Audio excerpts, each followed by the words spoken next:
Cara, você quer aprender como que eu faço para ter esses resultados aqui, ó, trabalhando pela internet? Mais de 180 mil disponível usando robôs da maneira correta. E com isso, eu consigo viver viajando e conhecer os melhores hotéis do mundo. Dá uma olhada nesse aqui, ó. E eu tenho certeza que você também pode fazer isso. Clica no link aqui embaixo e vem comigo. Muita gente me pergunta como eu faço para ter resultado todos os dias pela internet. E olhem isso. 4.015 vendas.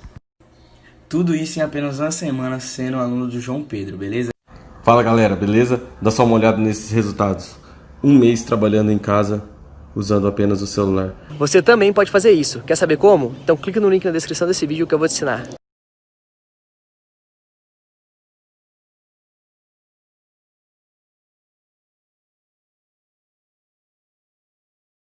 Gostei da música, da vinheta, impactante. Deu, né? Deu, né? Para quem trabalhou em rádio, vinhetas são fundamentais. Sim, deu. Também senti aqui.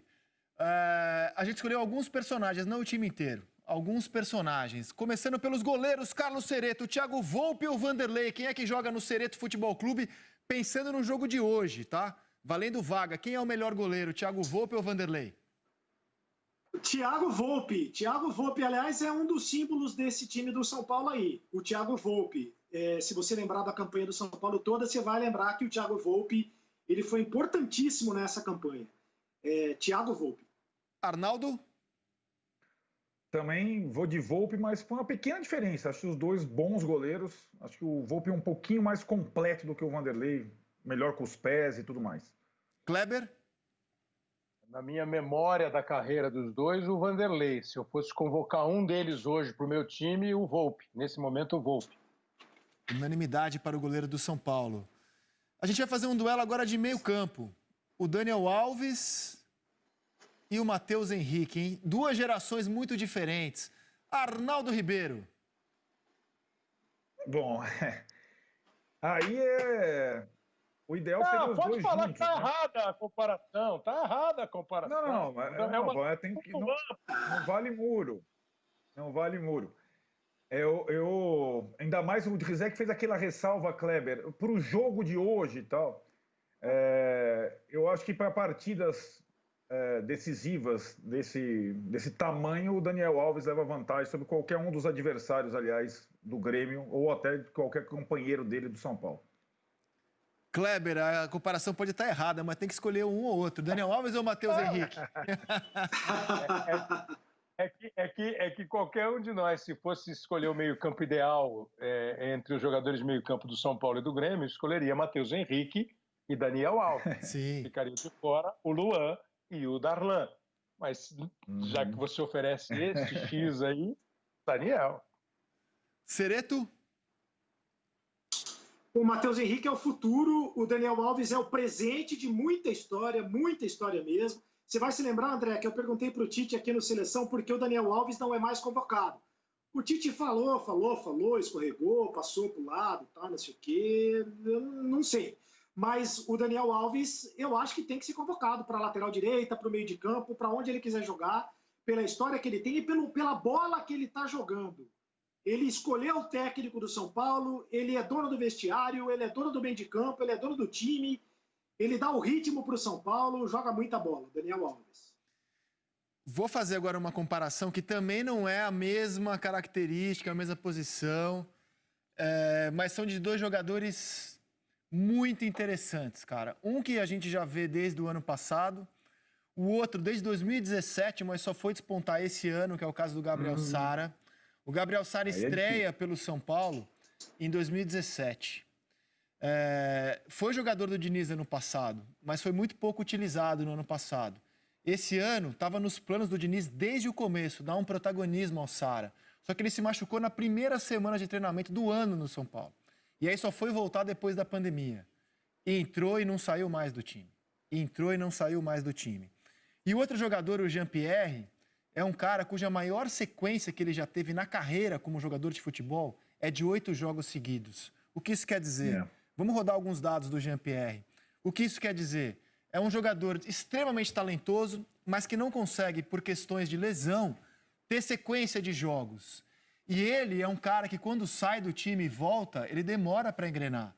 Basta lembrar o que ele não jogou contra o Santos na Vila Belmiro. Eu não acho que ele foi uma tragédia contra o Santos na Vila, não. Ele errou no primeiro gol do Santos, mas claramente um jogador abaixo de quando ele estava com uma sequência de jogos. A sequência começa justamente aí, a maior sequência que ele já teve na vida contra o Fluminense. Ele vai jogar 7 partidas inteiras e vai se machucar contra o Guarani pela Libertadores. Então é um cara que não consegue ter uma sequência de jogos. Foram 7, 8 se a gente contar a lesão que ele teve contra o Guarani. Mas é um cara que quando está inteiro joga muito, joga muito. Contra outro que desde que voltou não sai do time, né? Tem uma regularidade impressionante que é o Gabriel Sara. Eu pergunto a vocês, para o jogo de hoje, Jean-Pierre ou Gabriel Sara, Carlos Cereto?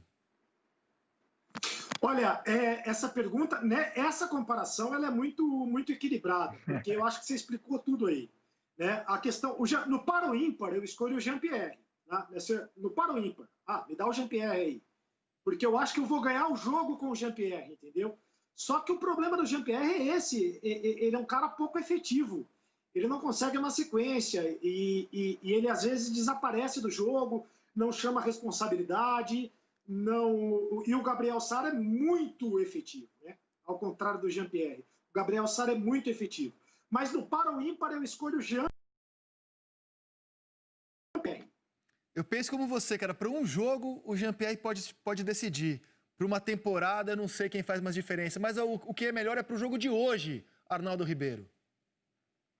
Acho que vocês já pegaram os pontos principais. Para um jogo, Jean-Pierre, para um campeonato, Gabriel Sara. E a temporada pós retorno do futebol do Gabriel Sara em relação ao Jean-Pierre é incomparável. Eu acho que a importância do Gabriel Sara para o time, aliás, com a ausência do Luciano, ela aumenta, né? Ela é mais, digamos, mais fundamental do que o do Jean-Pierre vem sendo para o Grêmio. De novo, é como o Kleber falou, um destro, um canhoto. Seria lindo ver os dois juntos. Aliás, quem sabe mais para frente em alguma seleção, alguma situação assim. Mas se eu fosse escolher o meu para o ímpar, eu sempre vou no meia canhoto. Eu não nego as origens. Gabriel Sara. Tá bom. E aí, Kleber? Não nega as origens, quer dizer que ele é um meia canhoto? O Arnaldo é um volante canhoto. Ele vê a vida como um volante. Pô, é um zagueiro violento canhoto, pô. Segundo o PVC, confirmou. Pô, e os jogos que eu vi, enfrentei, foi assim. Mas olha aqui, é difícil essa, é muito difícil. Fico pensando aqui se o Sara seria titular do Grêmio. Eu acho que teria boa possibilidade mesmo com o Jean-Pierre no time. O Jean-Pierre seria titular do São Paulo hoje? Os 2 meses do São Paulo, os 2 garotos estão jogando muito bem. Futuro, convocação, seleção brasileira, quem estaria mais perto? Então eu vou pensar, eu sei que é para o jogo de hoje, mas eu vou pensar assim, eu sou de um clube que não é nem o São Paulo nem o Grêmio. Eu posso contratar qualquer um dos dois. Eu tentaria primeiro contratar o Jean-Pierre. Perguntei para ele sobre essa questão. Ô Jean, e a sequência? Falei, não, está melhorando, não tem uma coisa, não teve a ver com a outra, foi falta de sorte, vou engrenar a sequência. Foi o que ele falou. Eu acho que ele é mais talentoso, mas o Sara está numa fase espetacular. Para escolher agora, eu vou escolher o Jean-Pierre. Deu o Jean-Pierre. Brenner e Diego Souza, não só os goleadores de seus clubes, mas os goleadores do futebol brasileiro em 2020. Arnaldo Ribeiro, começa contigo essa, hein? Brenner ou Diego Souza pensando no jogo de hoje que vale vaga na final da Copa do Brasil? Eu me senti representado quando o Renato falou pai do Diego Souza, né? Tem vários pais. Eu me considero um pai do Diego Souza. Eu sou fã, acho que ele é um dos poucos jogadores no Brasil que consegue fazer gols de tudo quanto é forma. E eu vejo a companhia do Brenner para a artilharia muito mais eficaz do que a companhia do Diego Souza. Então o Brenner nasce quando o Luciano já está firmado no time titular do São Paulo. Até o Diniz demora um pouco a tirar o Pablo e colocar o Brenner. Aí você tem uma dupla de ataque daquelas mesmo. O Diego Souza não tem dupla de ataque, ele faz gol sozinho. Ele faz gol de futevôlei, faz gol de nariz, faz gol de nuca. faz gol de qualquer jeito. Todos os companheiros do Diego Souza oscilaram muito na temporada. PP, Jean-Pierre, Alisson saiu, Diego Souza continuou fazendo lá o gol do 1-0. Gol do 1-0, Diego Souza. Gol de 1-0, Diego Souza. Gol de 1-0, Diego Souza. Então, hoje, nesse momento, até porque quanto está a partida, quanto está a eliminatória? 1-0, gol de quem? Diego Souza. Então, o Diego Souza, para mim, ele é hoje um dos principais jogadores ainda do futebol brasileiro, embora ele já não esteja no auge e tal, mas ele é decisivo. E ele foi bem, até no Botafogo, passagem apagada, razoável, porque o Botafogo estava um lixo. E a participação dele no São Paulo foi boa, quando ele foi artilheiro do time. Da última vez que o time teve alguma perspectiva de disputar título brasileiro foi com o Diego Souza como principal jogador. Então, hoje, eu ainda sou, no hoje, o Diego Souza. Amanhã, o Brenner tem tudo para superar. Falei, produção, conheço tão bem essa figura aqui, desde que ele me dava bronca na seleção da imprensa brasileira, na Copa América de 97, em Santa Cruz de la Sierra, que não deixava eu fazer as famosas pedaladas do Rizek, que ele achava que era firula no jogo.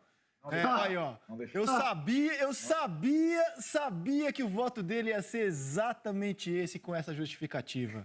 E pediu minha arte, Kleber, as pedaladas do Rizek, não deixou, era o capitão do time, não deixou dar mais pedaladas. E você, Kleber Machado, Brenner ou Diego Souza? Em algum momento dessa vida futebolística, o Arnaldo Ribeiro tinha que mostrar um certo controle. Uma decisão correta foi essa. Pedalada. Vai pedalar na lagoa. Vai pedalar na lagoa. Vou pedalar. Então, eu sou um admirador do futebol do Diego Souza. Penso também que o Diego Souza, esses fracassos, né, não foi bem. Acho que o Diego sempre ajudou o time dele a melhorar, faz gol de tudo quanto é jeito. O Diego decide há muito tempo. Eu lembro daquela semifinal, Santos e Grêmio, de Libertadores, 2007, talvez, 2008, que ele foi lá e ajudou o Grêmio a ir para a final, fazendo gol, sendo forte.